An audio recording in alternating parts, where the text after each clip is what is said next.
Okay, here we are at Woodstock Soapstone again today.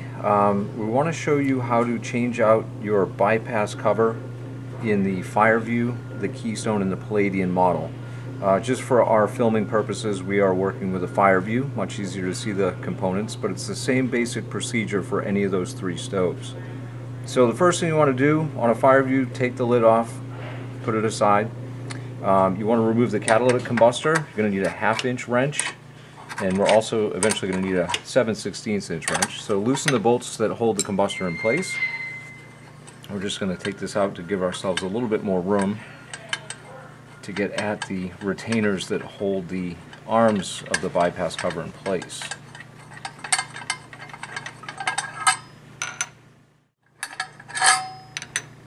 Take the combustor out of your stove, set it aside. Now the bypass cover has two arms that move towards the front of the stove. They are held in place with cast iron retainers on the left and right sides. There are 1/2 inch head bolts here that lock the retainer in place, and then there are these set screws, small adjustment screws. It's going to be easiest to get these out of the way to give yourself some purchase on the larger bolts that need to come out. So with an open end 7/16 wrench, you want to loosen the lock nut below, just enough to get that 1/4 inch bolt out of there.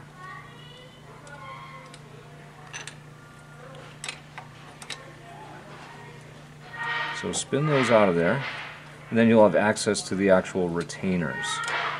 So 1/2 inch wrench, or you can use a socket if you prefer with a ratchet. You're going to loosen the bolts, and in most cases you can take the rear bolt out and just loosen the front bolt. Now it's always a good idea before you start working on anything that's been heated up in the stove to give everything a good soak with a high quality penetrating liquid. Once again, we use PB Blaster in the shop, very readily available. Most places, most towns, you find it at your local hardware store, or some of the big box stores as well. So there you have it. You can pretty much spin the retainers out of the way. Sometimes you have to take the retainer all the way off, but we're going to try it like this first. Next, you're going to have to remove the bypass lift guide from the top of the bypass cover. And again, 1/2 inch wrench. And you're going to remove these completely.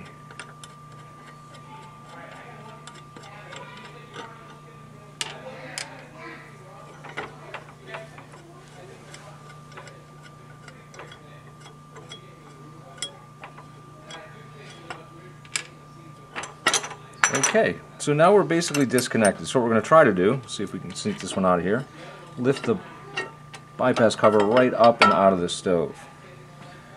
So now that it's removed, and another thing to consider while you're making the bypass cover replacement is it does sit down into a 1/2 inch diameter gasket, that's tied into the bypass frame. It might not be a bad idea if it hasn't been changed out to change this gasket while you're in there. It's much easier to access when the cover is out. So let's just say we've replaced our gasket, we're ready to put the new bypass cover in. You just got to really reverse the process.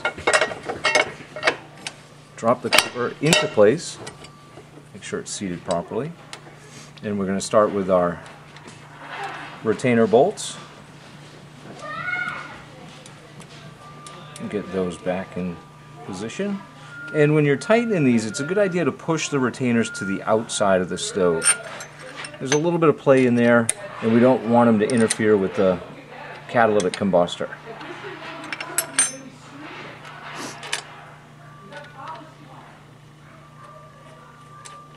So we'll get the left and right retainers tightened up in there.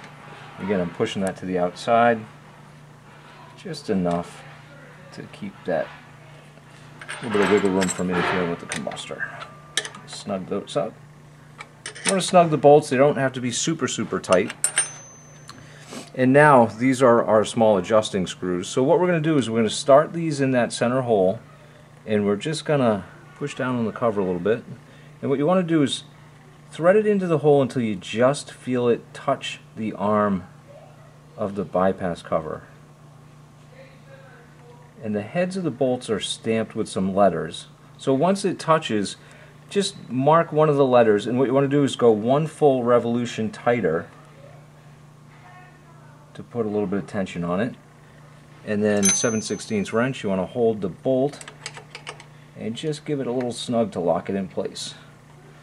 And again on the other side. All of the hardware when the stove is assembled is treated with an anti-seize compound. We typically include that with new hardware with replacement parts.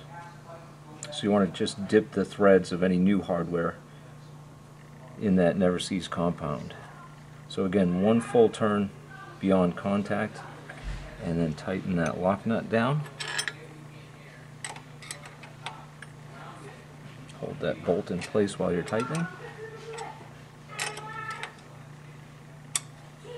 And then you're going to reconnect your lift guide to the top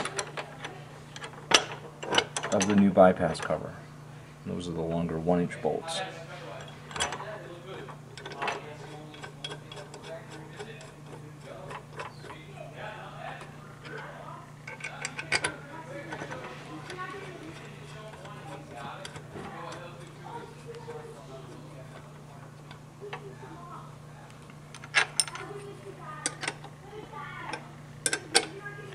Again, snug. You don't have to over-tighten anything.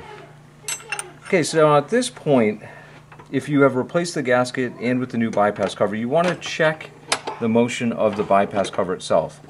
It should click into position. As you raise that lever, you should feel some tension on it, and then a little click to lock it in place. You want to make sure you have a good seal on the cover below it. You can slide a piece of paper in there, close the door on the paper, and pull the paper out. You should feel some pretty good resistance on the paper. It shouldn't just slide out. If you need to make an adjustment to the tension on the door, on the U-bolt, this is a Fireview model, it's the same on the Keystone and the Palladian, there are 2 lock nuts, one below and above the bypass shaft.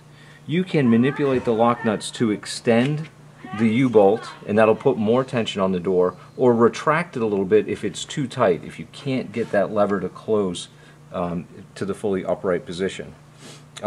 A small adjustment probably will need to be made to that tension as the gasket compresses and the stove goes through a few heating and cooling cycles. But that's the basics of it. We'll just put the combustor back in, put the lid back on, and you're ready to go.